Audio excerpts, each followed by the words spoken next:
Alright, I don't normally do a lot of talking during my videos, but I wanted to just show a little bit about the tools that I use online to do a little bit of practice that I do.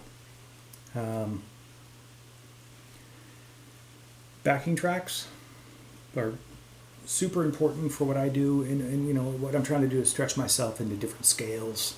Trying to learn about modes, just challenging myself to get farther up the neck into areas that are uncomfortable.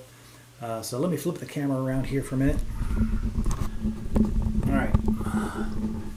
I'm sure most of you are guitar students. You probably know about the guitar scale generator. Really important. Just a tremendous resource. And I've got this set to E minor pentatonic right now, and it's one of the first shapes. And then I just refound this page right here, which looks overly busy, but what I found here is kind of cool is that this is active and shows the patterns as they move through the neck. And of course, like the scale generator, it's got the all button if you want to, but I like how these move and you can see the octaves. So I find that really useful. Let's see here. What was I going to focus on? All right, and so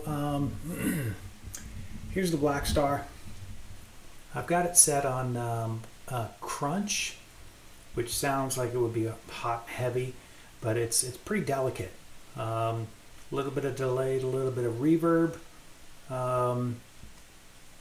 And I think one of the other reasons why I'm doing this video is I recorded myself playing, and